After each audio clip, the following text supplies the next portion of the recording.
Welcome to Wellness in the Wilderness. Come with us on the trail of life as we inspire you to take a step outdoors, to disconnect from the distractions and reconnect with yourself. Sydney Williams and her guests will motivate you to get active and get well. Now, here is Sydney. All right, welcome back to Wellness in the Wilderness. My name is Sydney Williams. I'm your host. And if you forgot that, I totally get it because I haven't recorded an episode since February before my book launch, which is actually perfect for a segue into today's episode. We are submitting another panel for South by Southwest. The last episode that we did was in preparation for my book launch at the conference in Austin earlier this year in March. And I had so much fun there and we met so many cool people. And it was so obvious how necessary nature-based content is in a tech-driven conference that I found one of my favorite humans to join me on this. So I am pleased to share that Miss Natalie Small is here with me today. Natalie, if you do remember, was on our show in the first pilot season. We were talking about her nonprofit, Groundswell Community Project. She is a visionary in surf therapy, and she's one of my favorite humans. And we are kind of, not to spoil the whole thing, but we're kind of like on this path to make the world better, and we're doing it together. So for our first foray into this world where we're like, how can we combine powers, right? Like, how can we unite lovers of land, lovers of the sea, and start to bring the work that we do together and to support and amplify each other's efforts? And so in the spirit of both of us being accidental executive directors, and in the spirit of both of us turning healing modalities into the work that we do every day, things that were personal for us that helped us, we're now bringing that to our communities. I couldn't think of anybody better to bring with me to South by Southwest this year. So Natalie, welcome back. It's nice to have you here. Yeah, dude, I'm so excited. It's been like so many fun little conversations along the road, just geeking out and loving it. And just, I think the nature, everyone has different access points to nature. And so to be able to expand beyond the boundaries of the sea or beyond the boundaries of the land into like the full breadth of nature and what it can be is just, it's been really fun getting to geek out with you. So thank you. I'm so excited. So, we're hosting this, we're recording this episode today because the South by Southwest conference does a panel picker submission process, and voting opened yesterday and it is open through August 18th. And so we thought we would get on, talk a little bit about our panel submission, why we're excited about it, what we're hoping to bring to the conference. But before we do, I just want to plant this seed for anybody that's planning on going to South by Southwest. If you're listening right now, if you're planning on voting, if you've been before, the first response that I got on LinkedIn was from my friend Elisa. And she was like, by the way, I kind of love this for South by because it's so techie, right? Like it's so we're constantly talking about how we can improve the world with AI and VR and all of our screen-based things. And I was sitting there and I was like, I knew that. I was like one of the only nature-based topics this year in March when I was presenting. But I think on a more like holistic level, I'd love for this panel to be accepted and then just be a breath of fresh air in the midst of all this.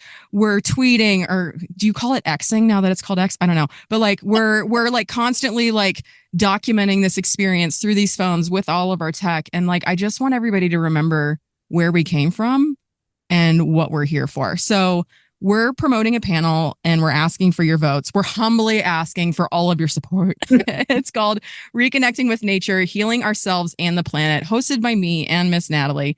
And I'm going to jump into a description and then let's chat about the inspiration behind our partnership on this panel. So in today's technology-driven world, our disconnection from nature is more apparent than ever, impacting our mental and physical well-being. Join us as we explore innovative approaches to reintegrating nature into our daily lives and workspaces. By leveraging the healing power of the great outdoors, we create pathways to improve mental and physical health while fostering a deeper connection to the planet.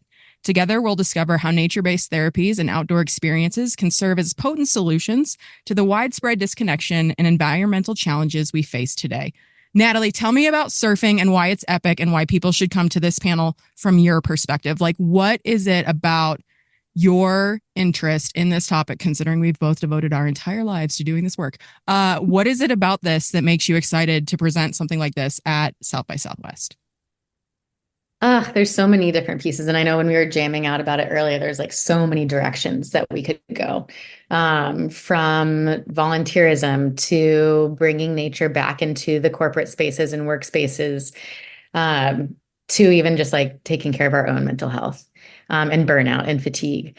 And so for me, I think one of the things that continually, like the root that keeps coming back, is that when we can reconnect and reclaim a relationship with our bodies, with nature, and with community, it is that fresh breath of like, oh, I'm here on this planet in this body with these people. And it's just so healing, and it's so simple, and it really brings joy and connection back into the healing process. I'm a licensed marriage and family therapist. And so from doing my master's program, and I'm getting ready to do a PhD program and working clinically, there's so much isolation. And then even within how therapy has traditionally been done and mental health has been done, there's so much isolation. We're doing it in four walls in a very sterile space. And within the last handful of years, there's been this resurgence of recognizing how important nature is and that we are nature. And so if we can reconnect to our bodies and reconnect to nature, healing doesn't have to be so heavy and doesn't have to be so scary and isolating, but it can actually be really connecting and joy filled. And that's really my hope with coming into this panel, is to hold that space for remembering that, yes, the world is growing and changing in so many really cool, radical ways, and technology is on the forefront. And when we can reconnect and reroute into nature around us, within us, the use of technology can even be that much greater and more beautiful, I think. Oh, perfectly said. And I love because, so from your background in therapy and talking about these four walls and the very like clinical kind of sterilized environment, that we're talking about these things that are like the pivot points and the pinch points of the human experience that literally all of us will experience at some point in time or another. Like the general themes, we'll all experience loss, we'll all experience grief. We're moving through these things. We all have different relationships with our bodies. For me, like the more time I spend out in the forest, and I live in Sequoia National Park for the summers, I generally live in areas where I can see the Milky Way, which means there generally aren't other humans around. So the further away I get from like society and the construct of like a city and a 9 to 5 job, because I came from a corporate background. I got my first job after I went to South by Southwest. So to come into this space and know that I'm probably not going to convince everybody to like sell all their stuff, move into a van, live in the woods and off the land. If just the idea that perhaps I could have stayed in my corporate career if I had this level of balance when I was getting started, and maybe I wouldn't have worked myself into sickness and chronic illness, that like the nugget that I hope to give to people that are attending isn't like completely uproot your life. Because the way I went about this was a function of necessity. Like I was working myself into an early grave. I went to the conferences. I was doing all the speaking. I was working 60, 70 hours a week. And I had to completely disconnect and remove myself from society as I knew it and from the construct of life that I had created. And I don't want people to have to do that. I wish I didn't have to give up my career. I wish that I was still able to work in an environment that had me so jazzed and feeling so fulfilled.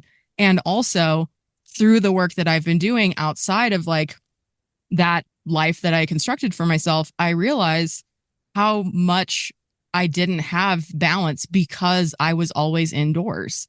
And I think at the very minimum, like, God, if South by, if you're listening, Hugh Forrest, if you're listening, I would love to do this with open windows, preferably outside. Now, I know that it doesn't work for AV as much as like other conference presentations, but for us to be able to even just talk about nature and remind people that that's where we come from, if they go home with that and allow that to just kind of like seep into their lives and their awareness and see how that shifts for people, I think there's something really important here about, like, I'm not trying to get everybody to quit their jobs. If you're like trying to get, if you're trying to go to this panel and your boss is like, please don't, because you're going to end up like sitting a hippie in a van somewhere. that's not the intent here. Like we're trying to actively remind you and help you remember about this connection that we have with this beautiful planet that we came from that literally gives us everything we need. And so Natalie had touched a little bit on volunteerism. And I think that that's where we can talk about through my work, like we incorporate environmental stewardship projects at any possible time. That the majority of the events that I host, either as an instructor for various public lands in their field institutes or desert institutes, or as we coordinate as Hiking My Feelings, like the volunteer aspect really gives a deeper connection to place. And I think that that's something that's really powerful from a corporate perspective. Because if we're thinking about the different corporate social initiatives that are going on, like folks are trying to reduce their carbon emissions, they're trying to get people better around their mental health and wellness and employee wellness programs. I think that we've got something here that could be interesting for a couple different audiences. So if you are running an employee wellness program at your organization and you're looking for something a little bit different, that's not just like whatever the typical wellness things are, like give your team a Fitbit and then you do a step challenge. Like, let's take it up a notch, right? Like, let's get reconnected to the planet. So, one of the key takeaways that we're hoping to share with you is we're hoping to give you some insight into how modern lifestyles contribute to our growing disconnection from nature and the subsequent impacts on mental and physical health. Natalie, in your practice working with people in the surf therapy realm, I'd love to hear about some of the folks that you've worked with and what that process of realizing that they have the disconnection and then what it's like when the reconnection is made and how that's impacting their lives outside of the container that you create for their surf therapy programs. Yeah. I mean, there's been so many different stories we've mainly been a women-focused, women-centering organization. So working with a lot of moms, a lot of sexual trauma, as well as physical trauma and emotional trauma. And I remember one of our clients, she had been on antidepressants and was doing EMDR, which is like a very intensive trauma therapy model, and got referred to surf therapy to help integrate in what they were doing in the traditional therapy space. And within the 8-week session, she was able to get off of her antidepressants, and the ocean became her medicine. And so it became her like daily dose of like, okay, all I need to do is go take my dog for a walk along the beach, to just like get some salt water in my system and that air in my system. And then when COVID hit, there was this like, oh my gosh, I can't access my medicine. What do I do? And we did a bunch of different workshops and sessions around how I think nature kind of opens up the opportunity for you to see yourself and recognize the nature that is around us and within us and the life force that we each have. And then we can take that back home. And so from like, oh my gosh, I need this thing in order to be okay, to actually like, oh my gosh, that's just holding up a mirror for who I am. And no matter where I am, whether I'm like stuck in my office or at my home office or stuck inside, like I can always access the nature within me because the nature outside of me, the ocean or forest spaces and mountain spaces, held a mirror up and reminded me that I'm alive and that I exist and that I am here. And that's been like a continual story throughout the space. And so there's actually a book called Blue Mind by Wallace J. Nichols that really lays out how water is medicine and how they have like the blue prescription. And we've actually had a number of psychiatrists that have referred clients to surf therapy as part of their diagnoses and medication. And it's really this piece of like, how do we be with nature and recognize that we are nature no matter where we are? And so some people have easy access to the mountains or to parks or to forest spaces, and other people have easy access to water spaces.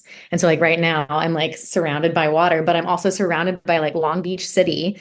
And so to just like right now after the session, I could go and just like hop in the sea for a minute, hop back out and go into my next session. And so being able to know like, okay, what are the different ways that I can do that to even like, I could just go hop in and take a shower or take a sip of water. And so how can I engage with nature that is accessible around me to help me become a little bit more present, a little bit more alive, a little bit more connected to the beauty and joy that life can offer. And so it's beautiful, it's simple. And I think oftentimes when we are in corporations and business spaces, it can feel like, oh, to do a big like outdoor thing takes money and resources and time and all this stuff. And it's like, we don't have time for that or finances for that. And it can be extremely simple and extremely, extremely beneficial. And so I think the fact for me that I've been seeing more doctors and psychiatrists starting to prescribe nature and surf therapy as a prescription, as a medication, to me is like, okay, it's happening. People are recognizing that this isn't just like a cute little fun side thing or hobby. This is essential. Oh God, I love it. And well, and as I was asking that question, I was like, gosh, I want to ask her, like, I can hear the objections already. I don't surf. I'm landlocked. Like, I mean, we're doing this in Austin, Texas. Like there's no nearby mountain. I mean, like Enchanted Rock is pretty great. But there's no nearby mountain range. There's no ocean. So what you were saying about how we can take that nature from the outside and bring it within and find these ways that we can do this on a daily basis, whether that's jumping in the shower, splashing your face with cold water, taking a sip, that's so important. And that's like when we live our lives this way, because like the way that you live your life and the way that surf therapy is integrated into it as your profession, as your own way of, maintaining for yourself and also for your clients, it's so fun to have an opportunity to take a step back and be like, oh, I remember when I didn't live like this. And I know that I'm on, like, for me, speaking for me personally, I know I'm on the extreme end of the spectrum right now because I live in a national park during the summer. I see more deer and more bear and more chipmunks and more birds than I see humans at our camp. And I think that it's really nice to have a point to reflect and be like, I laddered up to this, and to be able to step back and not just be like, all right, so the only solution is to surf 4 hours a day, every day. If you don't live in California, you better move there. Like it's like, we're talking about, especially here in America, like the majority of people aren't going to have access to the things that we have access to on a daily basis. But that doesn't mean that this work isn't possible for people. And I love what you were saying about how, especially on like a corporate perspective, if we're thinking about employee wellness programs, like, oh my God, like, what are we going to do? Take our entire team out to the mountains for 3 days? Yeah. Yeah, you are. You're going to go to San Diego and you're going to do a surf camp with Natalie. Like it, because we have to have some point of reference to draw from. And speaking for me personally, with the events that I coordinate and the way that we host our programs, we try to build in moments that are like specifically, explicitly articulated as such. This is a moment that you can take home with you when you're not here in this peaceful place anymore. We build our entire weekend program in Sequoia about these moments where, like, when life gets crazy, remember when we were sitting under the Milky Way. When you are spinning out, remember what it felt like to dip your feet in the cool water after we were sweating our butts off in that meadow doing that restoration work. Like, just these moments to come back to ourselves, because ultimately, the more and more I do this work with the people that come through our programs, the more that I do this for myself, what I'm realizing is if we are able to maintain, if we're able to create some kind of process in our daily lives that helps us reconnect with this in a small way, then the quit everything, sell everything, give up your career and everything you worked for path that I took won't be necessary. And where I started to come into this and where I found language for this was working here in Sequoia National Park. There's this idea and this deep history. Since time immemorial, Indigenous communities have been using cultural burns and prescribed burns to manage the forest. They use this to bring the animals together so hunting is easier. They do this to manage the land. They do it for all kinds of reasons. And when I was learning about prescribed burns, which is something that the United States historically, we didn't do for over 100 years. That's why we have the wildfires that we have now, because there's so much fuel on the forest floor that when a fire is ignited, it goes up in flames and it's burning hotter and faster than it has in recorded human history. And all I could think about as I'm listening to these fire technicians from CAL FIRE and the superintendent of Sequoia National Park, as they're talking about like what happened during the KMP complex fire back in 2021, which decimated 20% of the global sequoia population, all I could think about for myself was like, oh, like my practices in nature are my own prescribed burns. Because when I take time to have a heartfelt conversation with a friend to get something off my chest, when I make time to journal, when I go for a hike, when I soak in the river that runs behind our campsite, like all of these things, when I do that, that's keeping that forest floor down. It's burning the fuel, because if I don't, then I go up in flames. I get triggered, I get activated, something hard comes my way. And if I haven't been doing that, then my whole body is like up in flames. My spirit is just destroyed, charred to bits, right? Like my actual cells are inflamed from the stress that I'm experiencing. And so to be able to have a experience where you have that point of reference that you can then take with you, I think is so important. So yes, there is some investment up front, right? Like we should be able to have an experience, and it's worth investing in your people in this way. I mean, think about how much it costs to turn over an employee. If we can avoid that altogether because we've invested in our people, and we actually are putting our money where our mouth is because we have to have human capital to be able to do work, then I think there's a really cool way to integrate all of this and make it kind of bring us back to not like ignoring technology and progress and innovation and where we stand as a society currently, but to kind of take inspiration from the great outdoors and layer that in wherever we can. Maybe it's, for me, it's prescribed burns. For you, it's taking a dip in the ocean and being held in a similar solution to what we're floating in our wombs, right? Like it's not that far off. So I think to be able to help people connect those dots is such a powerful and important thing when we think about how we can start to bring down the stress level of people, so it's not a big explosive wildfire when something happens. So if we're thinking about the broader implications of reconnecting with nature for communities and the environment and how those collective efforts can lead to change, what have you been seeing on your side of things? So like in the surf therapy world, are you finding that people are now advocating for the ocean if they weren't before? Like how is this relationship building with the sea translating into conservation, restoration, and protection of these waterways? Oh yeah, 100%. I think that's actually like my sneaky goal with all of this. It's like, yeah, I'm here for your personal healing. That used to be my sneaky goal. I love that you're starting to like not let it be sneaky. Continue. But really, we're here because there's bigger healing in play. And it almost is impossible for it not to go that way, because it's the same with our bodies. Like as we build a relationship with our bodies and learn to love our bodies, we naturally want to take care of our bodies more. And when we spend more time in the ocean and build a relationship with the ocean or with nature, we naturally want to take care of it more. And the reality is, like, as we're doing our programs, there's multiple days a summer and within the year that we can't access the ocean because of the toxicity levels. And so it becomes very tangible of like, oh, wow, if I don't do something, then I might not be able to access this new medicine and this new healing modality that I've connected to. And so a lot of clients end up like joining different organizations and changing the ways they vote, to getting more crafty at home and using less plastics.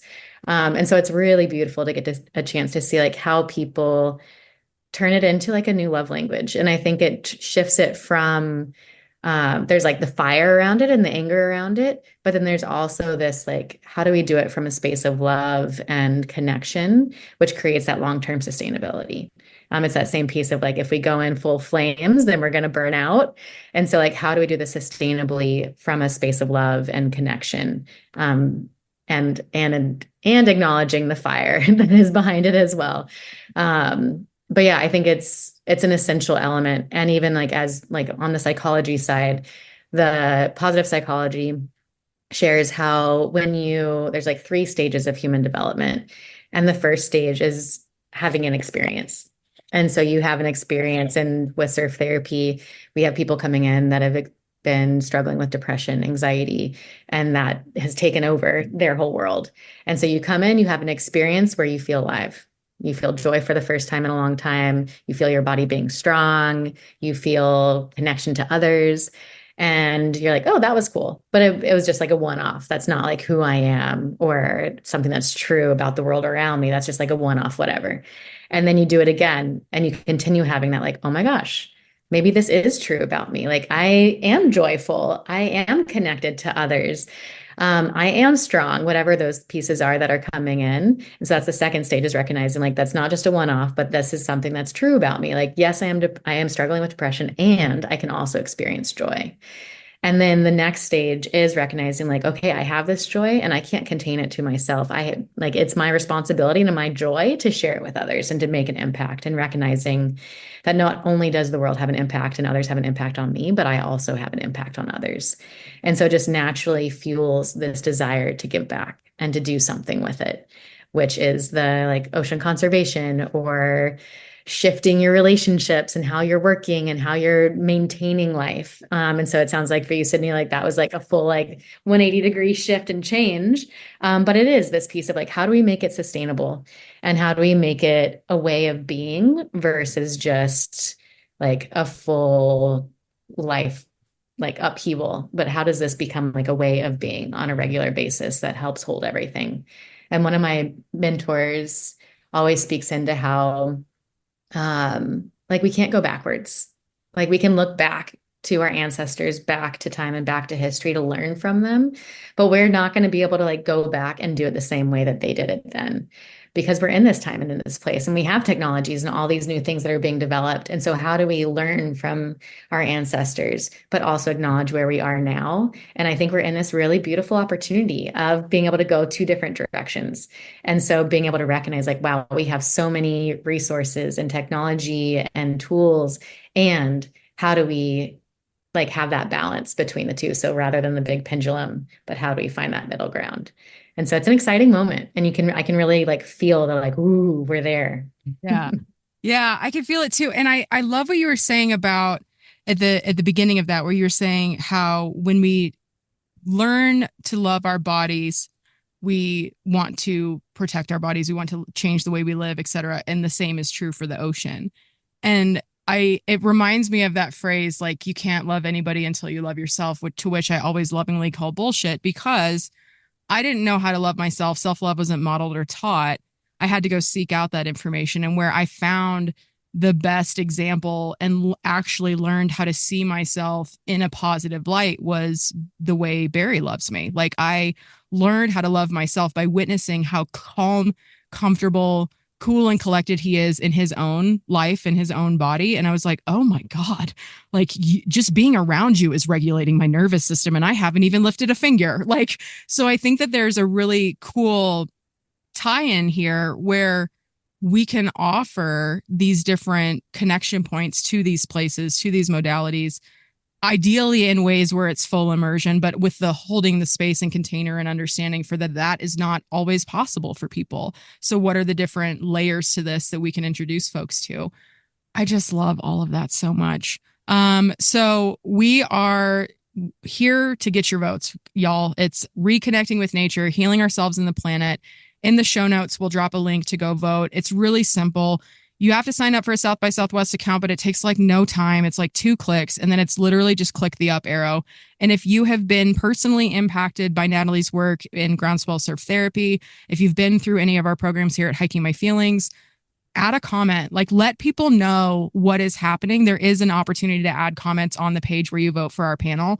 Let people know what experiences you've had. Let them know how this has changed your life, and give some context. Like, if you're a corporate ladder climber, like executive gal, and you're just crushing life and also wildly depressed, highly functioning anxiety, and you learned how to surf and now you're better, like, we want to hear that. We want to hear the stories of how this work has impacted you, and share those with people that might potentially be attending the conference and the panel itself. So I'm Sydney Williams. I'm here with Natalie Small. We are reconnecting with nature, healing ourselves and the planet. And we would love, love, love to have your support at South by Southwest. And when we get in, because this conference needs this, they know they do. That's why the National Park Foundation had a presence at South by Southwest this year.